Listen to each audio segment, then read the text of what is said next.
বাংলাদেশ বেতার রাজশাহী। স্থানীয় সংবাদ পড়ছি নূরজাহান বন্যা। স্বরাষ্ট্র ও কৃষি মন্ত্রণালয়ের উপদেষ্টা লেফটেন্যান্ট জেনারেল অবসরপ্রাপ্ত মোহাম্মদ জাহাঙ্গীর আলম চৌধুরী বলেছেন, চীন বাংলাদেশের সবচেয়ে পুরনো ও পরীক্ষিত বন্ধু। চীনের সঙ্গে সব ধরনের সহযোগিতা অব্যাহত থাকবে। এছাড়া চীনা নাগরিকদের শতভাগ নিরাপত্তা নিশ্চিত করা হবে। তিনি আজ সচিবালয়ে অফিস কক্ষে বাংলাদেশে নিযুক্ত চীনের রাষ্ট্রদূত ইয়াও ওয়েনের নেতৃত্বে একটি প্রতিনিধি দলের সঙ্গে সাক্ষাৎকালে এসব কথা বলেন।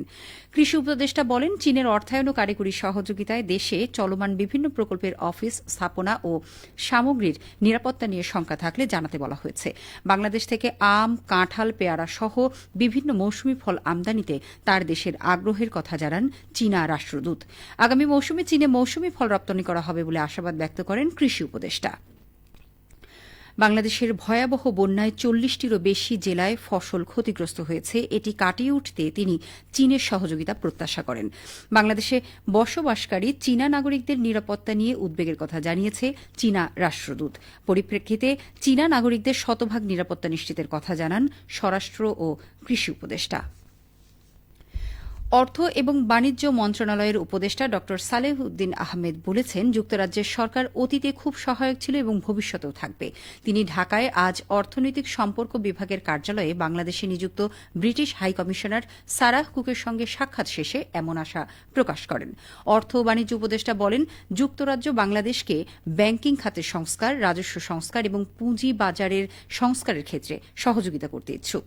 ড সালেহ উদ্দিন আহমেদ আরও বলেন, দুই দেশের মধ্যে ব্যবসা বাণিজ্য বৃদ্ধির বিষয়ে আলোচনা করা হয়েছে।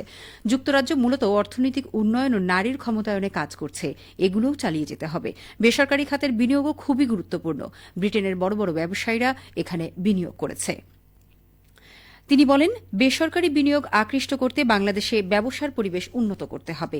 এজন্য ব্যবসার পরিবেশ ঠিক করতে হবে, অন্যথায় বেসরকারি খাত আসবে না। ভারতের ফারাক্কা বাঁধ খুলে দেয়ায় চাঁপাইনবাবগঞ্জে পদ্মা নদীতে পানি বৃদ্ধি অব্যাহত রয়েছে। গত ২৪ ঘণ্টায় ৭ সেন্টিমিটার পানি বেড়েছে। চাঁপাইনবাবগঞ্জ পানি উন্নয়ন বোর্ডের উপবিভাগীয় প্রকৌশলী ময়েজ উদ্দিন জানান, গতকাল সকাল ৬টা থেকে আজ সকাল ৬টা পর্যন্ত চাঁপাইনবাবগঞ্জের পদ্মার পাকা পয়েন্টে ৭ সেন্টিমিটার পানি বৃদ্ধি পেয়েছে। সকালে পদ্মায় পানি প্রবাহিত হচ্ছিল ২০.৫৫ মিটার দিয়ে, তবে এখন তা বিপদসীমার ১.৫০ মিটার নিচে রয়েছে।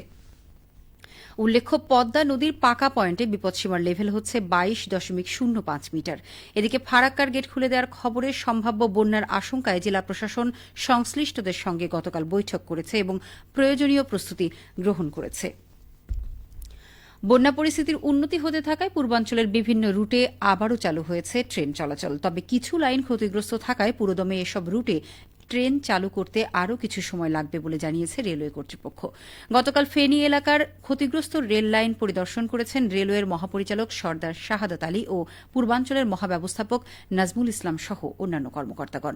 এরপরই আংশিকভাবে ট্রেন চালুর সিদ্ধান্ত নেওয়া হয়। বিষয়টি নিশ্চিত করেন বাংলাদেশ রেলওয়ের পরিচালক মোহাম্মদ নাহিদ হাসান খান।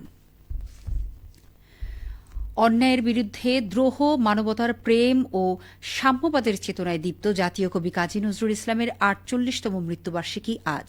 ১৩৮৩ বঙ্গাব্দের ১২ই ভাদ্র ঢাকার পিজি হাসপাতালে শেষ নিঃশ্বাস ত্যাগ করেন বাংলা সাহিত্য ও সংগীতের অনন্য প্রতিভাধর এই কবি। জাতীয় কবি কাজী নজরুল ইসলাম একাধারে কবি, সংগীতজ্ঞ, ঔপন্যাসিক, গল্পকার, নাট্যকার, প্রাবন্ধিক, সাংবাদিক, চলচ্চিত্রকার, গায়ক এবং অভিনেতা।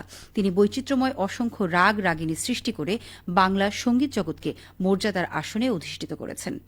কবির মৃত্যুবার্ষিকী উপলক্ষে বিভিন্ন সামাজিক ও সাংস্কৃতিক সংগঠন কর্মসূচি হাতে নিয়েছে। এর মধ্যে রয়েছে কবির সমাধিতে পুষ্পস্তবক অর্পণ, ফাতেহা পাঠ, দোয়া মাহফিল এবং আলোচনা সভা ও সাংস্কৃতিক অনুষ্ঠান। বাংলাদেশ বেতার, বাংলাদেশ টেলিভিশন ও বিভিন্ন বেসরকারি রেডিও ও টেলিভিশন চ্যানেল কবির মৃত্যুবার্ষিকী উপলক্ষে বিশেষ অনুষ্ঠানমালা প্রচার করছে। চলতি খরিফ ১ মৌসুমে চাঁপাইনবাবগঞ্জের ৫ উপজেলায় আউশ বীজতলা তৈরির কাজ এগিয়ে চলেছে। চাঁপাইনবাবগঞ্জ কৃষি সম্প্রসারণ অধিদপ্তরের বরাত দিয়ে আমাদের জেলা সংবাদদাতা জানাচ্ছেন, এ মৌসুমে জেলায় আউশ বীজতলা আবাদের লক্ষ্যমাত্রা নির্ধারণ করা হয় ২,৪২৫ হেক্টর।